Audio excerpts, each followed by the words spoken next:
موضوع الدرس فی فضائل سیدنا عثمان بن عفان سادس الخلفاء رضی اللہ تعالی عنہ وارضاہ فی الوعظ والارشاد۔ الحمد للہ وکفى والصلاة والسلام علی خاتم الانبیاء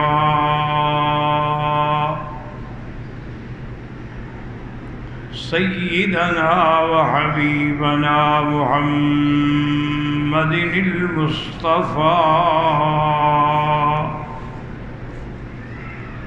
وعلى آله المجتبى وأصحابه النجباء۔ اللهم صل على سيدنا محمد النبي الأمي الهاشمي وعلى آله وأصحابه نجوم الهدى۔ اما بعد فقد قال اللہ تبارک وتعالی فی القرآن المجید والفرقان الحمید۔ اعوذ باللہ من الشیطان الرجیم، بسم اللہ الرحمن الرحیم۔ لقد رضي الله عن المؤمنين إذ يبايعونك تحت الشجرة فعلم ما في قلوبهم وأثابهم فتحا قريبا۔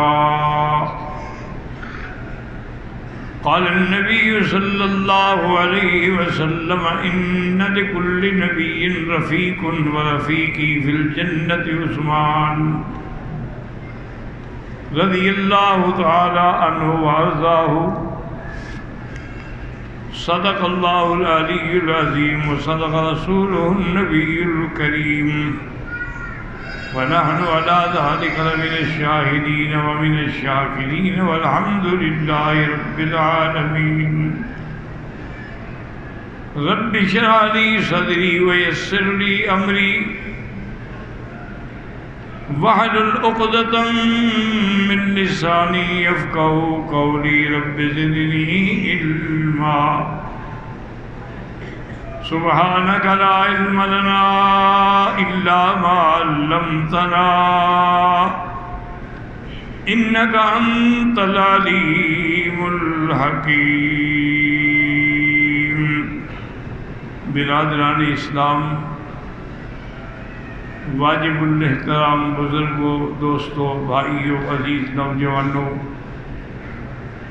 محترمہ مائیوں اور بہنوں، اللہ تبارک و تعالیٰ کے کلام مبارکہ میں سے آیات مبارکہ اور اقوال سیدنا محمد المصطفیٰ میں سے، احادیث مبارکہ میں سے ایک حدیث تلاوت کی ہے۔ دعا فرمائیں کہ اللہ تعالیٰ اس عاجز کو مع الاہل صحت عافیت کاملہ دائمہ عاجلہ اور حق بات بیان کرنے کی توفیق عطا فرمائیں۔ آپ کو حق سننے سمجھنے کی، ہم سب کو حق پر مل کے چلنے کی توفیق عطا فرمائیں۔ پروردگار عالم تمام آنے والوں کی حاضری، حج، عبادات، زیارات، صدقات، خیرات منظور و مقبول فرمائیں۔ میں نے آج کے درس میں جو آیت مبارک تلاوت کی ہے اس کا تعلق سیدنا عثمان بن عفان رضی اللہ تعالی عنہ، آپ 5ویں پشت میں حضور صلی اللہ علیہ وسلم سے نسب میں ملتے ہیں۔ آپ کے والد کا نام عفان اور والدہ کا نام عروہ تھا۔ حضور صلی اللہ علیہ وسلم کا جب اعلان نبوت ہوا تو حضرت عثمان اپنے تجارتی معاملات میں ملک سے باہر تھے۔ وہ فرماتی ہیں کہ میں نے خواب دیکھا کہ خواب میں مجھے یہ آدمی کوئی کہتا ہے کہ یا عثمان جاء النبی بالبرہان، کہ اے عثمان اللہ کے نبی آ گئے ہیں دلائل و برہان کے ساتھ۔ وہ کہتے ہیں میں حیران ہوا کہ اس خواب کا کیا مطلب۔ میں جب واپس آیا مکہ مکرمہ میں، سیدنا ابی بکر صدیق رضی اللہ تعالی عنہ سے میری ملاقات ہوئی۔ میں نے انہیں اپنا خواب سنایا، انہوں نے مجھے دعوت اسلام دی۔ آپ فرماتے ہیں کہ ابھی ہم باتیں کر رہے تھے کہ حضور صلی اللہ علیہ وسلم تشریف لے آئے۔ انہوں نے بھی مجھے دعوت اسلام دی۔ میں نے فوراً اسلام قبول کیا اور حضور کے ہاتھوں پہ بیعت کر کے کلمہ پڑھ لیا، اور اللہ تعالیٰ نے مجھے سابقون الاولون میں داخل ہونے کا موقع عطا فرمایا۔ جیسے کہ مکے والے کفار مشرکین صحابہ پہ ظلم کرتے تھے، اسی طرح حضرت عثمان پر بھی بڑے ظلم ہوئے۔ آپ کے چچا تھے حکم ابن العاص، وہ آپ کو کبھی دھوپ میں پھینک دیتے، کبھی آپ کو چٹائی میں لپیٹ کے دھواں دیتے تھے، آپ کا سانس بند ہو جاتا۔ لیکن حضرت عثمان رضی اللہ تعالیٰ عنہ دین پہ ثابت قدم رہے۔ حضور صلی اللہ علیہ وسلم کی 2 بیٹیوں کو عتیبہ نے طلاق دے دی تھی، رقیہ اور ام کلثوم کو۔ اس کی وجہ سے بھی حضور بہت پریشان تھے، تو آپ نے مشورہ کیا اور اس کے بعد اپنی بیٹی بی بی رقیہ کا نکاح جو ہے وہ حضرت عثمان سے کر دیا رضی اللہ تعالی عنہم۔ سیدنا عثمان رضی اللہ تعالی عنہ اس مشکل دور میں گزر رہے تھے کہ حضور نے حکم فرمایا کہ حبشے کی طرف ہجرت کر لو۔ وہاں کا بادشاہ کافر تو ہے لیکن عادل ہے، منصف مزاج ہے، کسی پہ ناجائز ظلم نہیں کرتا۔ تو 12 آدمیوں نے خفیہ طریقے سے ہجرت کا ارادہ کیا، جن میں حضرت عثمان اپنی بیوی کے ساتھ شریک تھے، اور حضور نے فرمایا کہ آج جیسے حضرت ابراہیم علیہ السلام نے اپنی بیوی کے ساتھ ہجرت کی تھی، آج عثمان نے بھی اپنی بیوی کے ساتھ ہجرت کی۔ وہاں جانے کے بعد انتہائی امن اور سکون سے رہے، لیکن کچھ دنوں کے بعد ان کو خبر ملی کہ مکے والے سب مسلمان ہو گئے اور اب مکے میں امن ہے، تو وہ واپس لوٹ آئے۔ آگے آئے دیکھا تو پہلے سے بھی زیادہ ظلم ہو رہا ہے، وہ خبر غلط تھی۔ پھر کچھ عرصہ رہنے کے بعد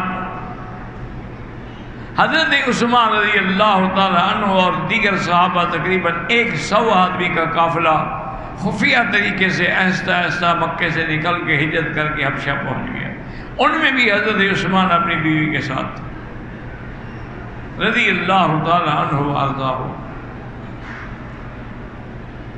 پھر حضور صلی اللہ علیہ وسلم جب مدینہ منورہ میں تشریف لے آئے تو وہاں ایک کنواں تھا، اس کا نام تھا بئر رومہ۔ وہ ایک یہودی کا کنواں تھا اور اس کا پانی بہت میٹھا اور بہت اچھا اور ٹھنڈا پانی تھا، لیکن وہ بدبخت پینے کے لیے بھی پیسے لیتا تھا، ڈول بھاگ لو پیسے لے لو۔ ایک دن حضور صلی اللہ علیہ وسلم نے فرمایا کہ کوئی بندہ ہے جو اس کنویں کو جا کے خرید کرے اور مسلمانوں کے لیے وقف کر دے تو اس کی جنت کی میں بشارت دیتا ہوں۔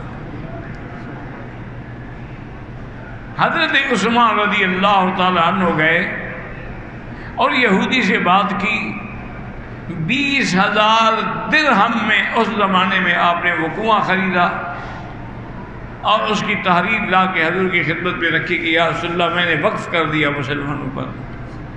فبشرہ بالجنہ، حضور نے جنت کی بشارت دی۔ اسی لیے پھر اس کے بعد اس بئر رومہ کا نام بئر عثمان بھی ہو گیا۔ کچھ عرصے کے بعد مسجد میں تنگی ہوئی، توسیع کے لیے حضور نے فرمایا کہ کوئی آدمی اگر زمین کا کچھ ٹکڑا خرید کر کے مسجد نبوی کی توسیع کے لیے دے دے تو میں اس کی جنت کی بشارت دیتا ہوں۔ تو سیدنا عثمان رضی اللہ تعالی عنہ نے جا کے وہ ٹکڑا 10,000 درہم میں خریدا اور آگے مسجد کے لیے وقف کر دیا۔ فبشرہ بالجنت، حضور پاک نے آپ کو بشارت دی صلی اللہ علیہ وعلی آلہ وصحبہ وسلم تسلیما کثیرا کثیرا۔ اسی طرح سیدنا علی رضی اللہ تعالی عنہ نے جب بی بی فاطمہ سے نکاح کا پیغام بھیجا فقبلہ رسول اللہ صلی اللہ، حضور نے قبول فرما لیا۔ فرمایا حل اللہ کا شیء، تمہارے پاس کوئی مال بھی ہے کل مہر دینے کے لیے؟ تو نے کہا حضور میرے پاس بس ایک گھوڑا ہے اور ایک زرہ ہے، اور میں گھوڑا تو شکار کا اپنا جہاد کے لیے اپنے پاس رکھو، زرہ بیچ دو اور اس کے جتنے پیسے آئیں وہ بی بی فاطمہ کو حق المہر میں دے دو۔ حضرت عثمان بھی حضرت علی کے پیچھے جا رہے ہیں، حضرت علی زرہ بیچنے کا اعلان کر رہے ہیں۔ حضرت علی رضی اللہ تعالی عنہ سے حضرت عثمان نے پوچھا کہ تم کتنے میں بیچو گے؟ اس نے کہا 480 درہم میں۔ آپ نے کہا یہ 480 درہم لے لو، زرے مجھے دے دو۔ حضرت علی بڑے خوش ہوئے، پیسے لے کے چلے تو حضرت عثمان نے پھر پیچھے سے ہاتھ رکھا اور کہا علی ٹھہرو، وہ تو میں نے آپ سے خریدی ہے چیز، لیکن اب یہ زرہ جو ہے میری طرف سے شادی کا تحفہ لے لو۔ تو انہوں نے 480 درہم بھی دیے اور زرہ بھی آپ کو ہدیے میں بھیج دی۔ تو یہ شرف بھی حضرت عثمان رضی اللہ تعالیٰ عنہ کو ملا کہ بی بی فاطمہ کے حق المہر کی ادائیگی حضرت عثمان نے کی رضی اللہ عنہ وارضہ۔ ایک دن حضرت عثمان رضی اللہ عنہ تشریف لائے، سیدہ عائشہ صدیقہ رضی اللہ تعالیٰ عنہ کے دروازے پہ، اور حال احوال پوچھا کہ کیا حال ہے اہل بیت رسول اللہ کا۔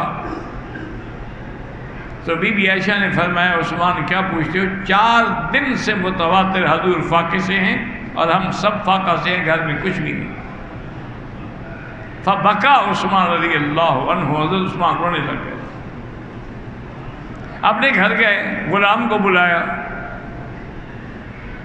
اور آٹے کی اور گندم کی اور جو کی بوریاں اٹھائیں، ایک بکرا جو ہے وہ اس کو بھونا اور 300 درہم ایک تھیلی میں ڈال کے حضرت عائشہ کے دروازے پہ آئے اور کہا کہ یہ لے لو، آپ بھی کھائیں اور حضور کو بھی کھلائیں۔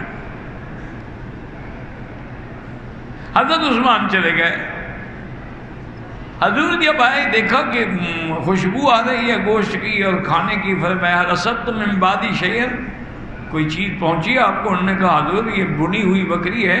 میں کس نے دیا؟ انہوں نے کہا یہ دانے بھی ہیں، آٹا بھی ہے، گندم بھی ہے، کھجور بھی ہے، یہ حضرت عثمان دے کر گئے اور 300 درہم بھی۔ بی بی عائشہ فرماتی ہیں کہ میں نے کھانا رکھا لیکن حضور نے کھانا نہیں کھایا، فوراً مسجد میں تشریف لے گئے۔ مسجد میں جانے کے بعد آپ نے 2 رکعت نماز پڑھی۔ 2 رکعت نماز پڑھنے کے بعد فرفع یدیہ، حضور نے ہاتھ اٹھائے دعا کے لیے۔ تو دعا میں ہاتھ اٹھانا بھی ثابت ہے، اور اس کے بعد دعا کی کہ اللہم انی رضیت عن عثمان فرض عنہ، یا اللہ میں عثمان سے راضی ہو گیا، آپ بھی راضی ہو جائیں۔ اس کے بعد گھر تشریف لائے اور کھانا تناول فرمایا۔ تو یہ خدمت کا موقع بھی حضرت عثمان کو ملا۔ اللہ کی شان ہے کہ مدینے میں قحط پڑ گئی، اور قحط اتنی شدید تھی کہ لوگوں کو وہ کھانے کے لیے کچھ بھی نہیں ملتا تھا، مجبور ہو گئے، کھجور پہ گزارا ہوتا تھا، پانی پہ۔ حضرت عثمان کا 100 اونٹ مال سے لدا ہوا تجارت کے لیے شام سے آیا۔ بڑے بڑے تاجر جو تھے مدینے کے، انہوں نے کہا جلدی کرو، ہم چل کے مل کے وہ سارا اونٹ سارا مال خرید لیتے ہیں، پھر ہم اپنی مرضی سے بیچیں گے۔ حضرت عثمان کی خدمت میں آئے، کہ یہ ہم خریدنا چاہتے ہیں۔ حضرت عثمان نے فرمایا بتاؤ کتنا نفع دو گے؟ انہوں نے کہا جی دگنا دیں گے، اگر 1 لاکھ کا مال ہے تو ہم 2 لاکھ دیں گے۔ اور فرمایا نہیں، اس سے مجھے زیادہ ملتا ہے۔ انہوں نے کہا چلو جی آپ ایسا کریں، ہم 3 گنا دے دیتے، 1 لاکھ کا 3 لاکھ۔ اور نہیں، اس سے بھی مجھے زیادہ ملنا ہے۔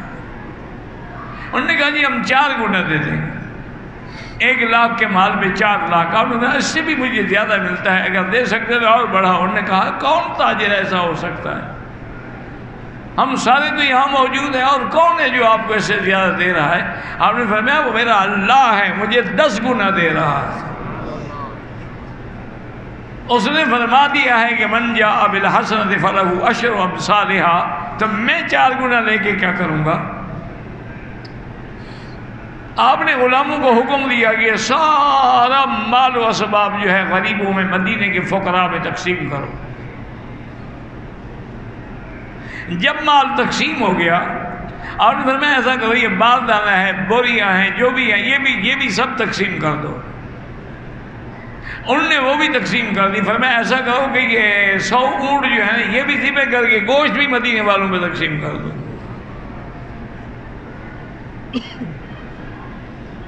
سارا مدینہ خوش ہو رہا ہے، حضرت عثمان کو دعائیں دے رہے ہیں۔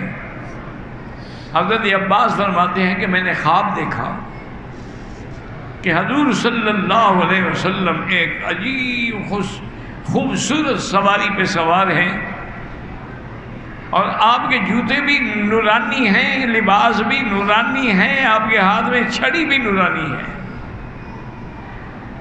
اور حضور تیزی بھی ہیں۔ میں نے کہا حضور میں تو آپ کو ملنے کے لیے آ رہا تھا، آپ جلدی جا رہے ہیں۔ اور فرمایا کہ تمہیں پتہ نہیں ہے کہ آج اللہ نے حضرت عثمان کا جنت میں حور سے نکاح کیا ہے، اور نکاح میں ہمیں دعوت میں بلایا ہے، ہم وہاں جا رہے ہیں۔ اللیلۃ عرس لعثمان رضی اللہ تعالی عنہ وارضاہ۔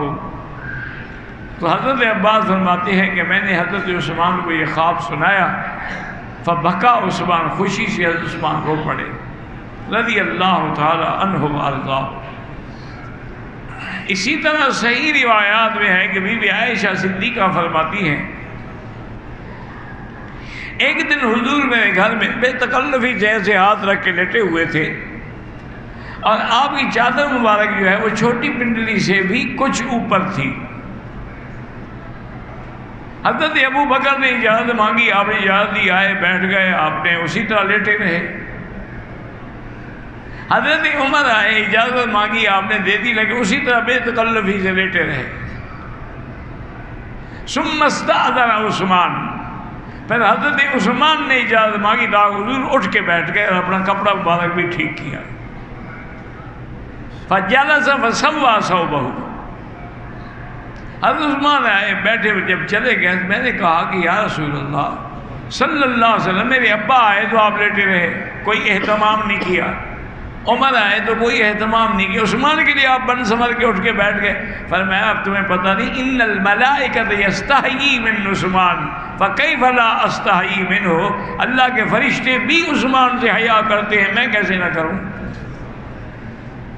تو حضرت عثمان اپنے حیا کے اندر بھی بڑے معروف تھے اور مشہور تھے۔ اور اسی طرح غزوہ تبوک کے موقع پر جب حضرت عمر نے آدھا مال دے دیا، حضرت صدیق نے سارا مال دے دیا، حضور نے فرمایا عثمان تم کیا دیتے ہو؟ انہوں نے کہا یا علی 300 بعیر، 300 اونٹ ما احلاسیا و اکتابیا، سامان کے ساتھ۔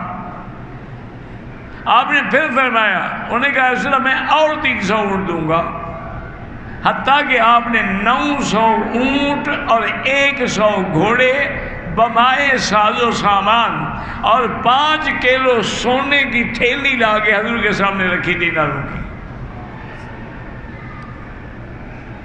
حضور نے فرمایا عثمان تو میری گود میں ڈال دو یہ پیسے۔ حضرت عثمان نے وہ الٹ دی، آپ ہلا رہے ہیں، خوش ہو رہے ہیں، آپ کا چہرہ مبارک چاند کی طرح چمک رہا ہے، اور آپ فرماتے ہیں ما ضر عثمان ما عمل بعد اليوم، عثمان آج کے بعد تمہیں کوئی بھی عمل نقصان نہیں دے گا، تمہارے لیے اللہ نے جنت کا فیصلہ کر دیا۔ تو غزوہ تبوک میں سب سے زیادہ امداد دینے والے بھی حضرت عثمان تھے رضی اللہ تعالی عنہ وارضاہ۔ اور اسی طرح یاد رکھیں کہ جب بدر کی جنگ ہوئی تو بی بی رقیہ جو ہیں آپ کی بیوی بیمار تھی، ان کو چیچک نے پکڑ لیا اور بخار نے بھی پکڑ لیا، تو حضور نے فرمایا کہ عثمان تم بیوی کے ساتھ رہو اس کی تیمارداری کے لیے، ہم تمہیں بدر کا پورا حصہ دیں گے۔ حضور پاک بدر میں آئے، فتح ہوئی، واپس آئے، جس دن حضور واپس تشریف لائے اسی دن بی بی رقیہ فوت ہو گئی۔ تو آپ نے ان کی تدفین اور تکفین فرمائی، اور اس کے بعد بدر کے جو مجاہد کا حصہ تھا وہ حضرت عثمان کو دیا۔ اس کے بعد دیکھا آپ نے کہ حضرت عثمان بڑے غمگین اور اداس ہیں، آپ نے اپنی دوسری بیٹی ام کلثوم کا نکاح بھی حضرت عثمان سے کر دیا رضی اللہ تعالی عنہ وارضاہ۔ اللہ کی شان دیکھیں، بی بی ام کلثوم بھی کچھ عرصے کے بعد فوت ہو گئی۔ حضور نے فرمایا لو اندی، اگر میرے پاس تیسری لڑکی ہوتی لزوجت عثمان، میں وہ بھی عثمان کو دیکھا۔ اور ایک روایت ہے لو کانت اندی 40 بنتا لزوجتها واحدة بعد واحدہ، اگر 40 لڑکیاں بھی ہوتی تو میں عثمان کو دیکھا رضی اللہ تعالی عنہ وارضاہ۔ اور اسی طرح صحیح حدیثوں میں سیاستہ میں کہ حضور صلی اللہ علیہ وسلم جب عمرے کے لیے تشریف لے گئے، مقام حدیبیہ پر مشرکین مکہ نے آپ کو روک دیا کہ جی آپ عمرہ نہیں کر سکتے۔ حضور پاک نے بڑی کوشش کی، بڑا سمجھایا، لیکن وہ نہیں مانے۔ انہوں نے کہا جی یہ ہماری بڑی توہین ہے کہ آپ بغیر اجازت کے تشریف نے کہا ہم عمرے کرنے کے لیے آئے ہیں، کوئی جنگ لڑنے تو نہیں آئے۔ حضور پاک نے حضرت عمر کو بلایا اور کہا کہ عمر اگر تم جاؤ اور مکے والوں کو سمجھاؤ کہ بھئی ہم تو عمرہ کرنے آئے ہیں، احرام باندھا ہوا ہے، ہتھیار ہمارے پاس نہیں ہیں، اور ہم ہادی کے جانور بھی ساتھ لائے ہوئے ہیں، اللہ کے بندے تم ہمیں ایک دن کے لیے اجازت دے دو تاکہ ہم طواف اور صفا کر کے حل کرا کے واپس چلے جائیں گے۔ حضرت عمر نے عرض کیا یا رسول اللہ میں تو حاضر ہوں، لیکن میرے جانے سے بات بڑھ تو سکتی ہے، سلو نہیں ہو سکتی۔ اور میں کیا بات کر رہا ہوں؟ نے کہا یا رسول اللہ کون سا کافر ہے جس کو میرے ساتھ دشمنی نہیں ہے، یا جس کے ساتھ مجھے وہ تو مجھے دیکھ کے آگ بگولا ہو جائیں گے، سلو کی بات کون کرے گا؟ میں البتہ آپ کو مشورہ دیتا ہوں کہ آپ حضرت عثمان کو بھیجیں۔ حضرت عثمان ایک ایسا آدمی ہے کہ مکے کا کوئی گھرانہ نہیں جس پر عثمان کا احسان نہ ہو۔ وہ کافر ہیں، مشرک ہیں، لیکن احسان کا بدلہ دینا جانتے ہیں، وہ اتنا حیا ضرور کریں گے۔ حضرت عثمان اسی احرام کی حالت میں تشریف لائے، سارے اکٹھے ہو گئے، ان کے قبیلے والے بھی اور دیگر بھی، بڑا انہوں نے احترام کیا حضرت عثمان کا، اور یہ بھی کہا کہ عثمان ایسا کرو کہ تم عمرہ کر لو، بعد میں باتیں۔ انہوں نے کہا میں کیسے عمرہ کروں، میرا نبی عمرہ نہ کرے اور میں عمرہ کروں، یہ کیسے ہو سکتا ہے؟ اسی اثنا میں ابھی گفتگو شدید ہو رہی تھی کہ ایک غلط خبر اڑی اور حضور کے پاس پہنچی کہ حضرت عثمان شہید ہو گئے۔ حضور صلی اللہ علیہ وسلم ایک کیکر کا درخت تھا، اس کے نیچے آگے بیٹھ گئے اور صحابہ کو بلایا کہ آگ میرے ہاتھ پہ بیعت کرو کہ ہم عثمان کے خون کا بدلہ لیں گے، اور اسی کو بعض صحابہ نے بیعت الموت بھی کہا ہے۔ کیا مانا؟ یعنی جب تک زندہ ہیں لڑیں گے، یا موت یا فتح۔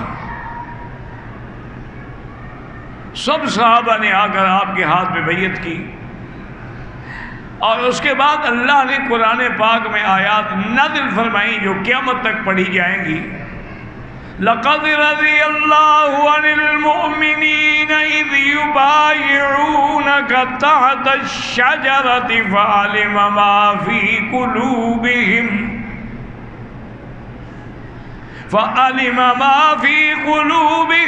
وَأَنزَلَ السَّكِينَةَ عَلَيْهِمْ وَأَثَابَهُمْ فَتْحًا قَرِيبًا۔ اللہ نے فرمایا تحقیق پکی بات ہے اللہ راضی ہو گیا، یہ نہیں کہ ہوگا، راضی ہے، اللہ راضی ہو گیا کن سے؟ عن المؤمنین، یعنی قرآن نے یہ بھی گواہی دی اللہ راضی بھی ہو گیا اور یہ بیعت والے مومن ہیں، اور پھر اللہ نے یہ بھی گواہی دی کہ یہ اوپر سے مومن نہیں بلکہ اندر باہر سے مومن ہیں۔ فَعَلِمَ مَا فِي قُلُوبِهِمْ، اللہ نے فرمایا میرا مدنی میں تو ان کے دلوں کے بھید بھی جانتا ہوں، یہ تیرے سچے وفادار ہیں، سچے مومن ہیں۔ فَأَنزَلَ السَّكِينَةَ عَلَيْهِمْ، اللہ نے عام صحابہ پر رحمت نازل فرمائی، اطمینان نازل فرمایا۔ وَأَصَابَهُمْ فَتْحًا قَرِيبًا، اور اللہ نے پھر اس صبر کے بدلے میں فتح مبین عطا فرمائی حضرت محمد مصطفیٰ صلی اللہ علیہ وآلہ وصحابہ وسلم۔